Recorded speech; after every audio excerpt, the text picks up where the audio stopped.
খুলনায় দিনব্যাপী হিজবুল কোরআন প্রতিযোগিতা ভার্সেস অব লাইট সিজন 2 এর অডিশন অনুষ্ঠিত হয়েছে।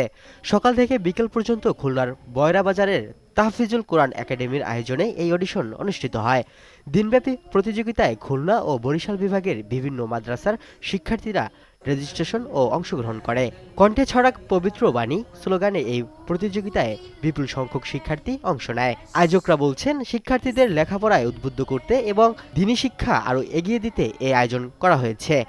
টিকি গ্রুপের পক্ষ থেকে এই যে পুষ্টি ভার্সেস অব লাইট হিফজুল কোরআন প্রতিযোগিতাটা মাশাআল্লাহ বরাবরের মতো, অর্থাৎ এর আগের সিজন 1-এ যখন আমরা দেখেছি মাশাআল্লাহ প্রচুর সাড়া পেয়েছি, ঠিক তেমনিভাবে সিজন 2-তেও আমরা প্রচুর সাড়া পাচ্ছি এবং বাচ্চাদের খুব উপস্থিতি পাচ্ছি আমরা, এবং তাদের পড়া, তাদের আগ্রহ, তাদের উদ্দীপনা আসলে প্রেরণা যোগাচ্ছে। এবং আমি ধন্যবাদ জানাতে চাই টিকি গ্রুপকে এবং পুষ্টি ভার্সেস অব লাইটের যেন প্রতি বছরই হয় এবং প্রতি বছরই যেন বাংলাদেশের এই কোরআনের এই খেদমতটা যেন তারা করেন, কারণ প্রচুর সাড়া পাচ্ছি আমরা এবং বাচ্চাদের ভিতরে কোরআনের প্রতি একটা আবেগ, এটা অনেক বেশি কাজ করতেছে আগের তুলনায়। আলহামদুলিল্লাহ, আমাদের এই খুলনা জেলাতে 2টা বিভাগে আমরা এখানে প্রতিযোগিতার আয়োজন করা হয়েছে। টিকি গ্রুপ পুষ্টি ভার্সেস অব লাইটের আয়োজন আর কি।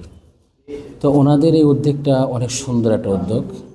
এই উদ্যোগ যদি চলমান থাকে তাহলে বাচ্চাদের যে লেখাপড়ার আগ্রহ, বাচ্চাদের যে পড়ার প্রতি একটা মানে উৎসাহ করা যে জিনিসটা, এটা অনেক বেড়ে যাবে। তো আজকে আমরা হিফজুল কোরআন প্রতিযোগিতা পুষ্টি ভার্সেস অফ লাইফ সিজন 2 পর্বের আজকে কোরআনের অতিথি পাখিদের সাথে নিজেকে সম্পৃক্ত করতে পেরে আমি নিজেকে ধন্য মনে করি।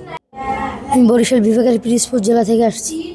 আমার মাদ্রাসার নাম ডুমজুরি সালেহিয়া হিফজুল কোরআন মাদ্রাসা। আজকের প্রতিযোগিতা আমার কাছে অনেক ভালো লেগেছে এবং আজকে আমি যেরকম পড়েছি তাও ভালো লাগছে। আজকের অনুষ্ঠান অনেক ভালো লাগছে এবং আমি যেন বড় হয়ে আরও ভালো কিছু হতে পারি। আপনারা আমার জন্য দোয়া করবেন।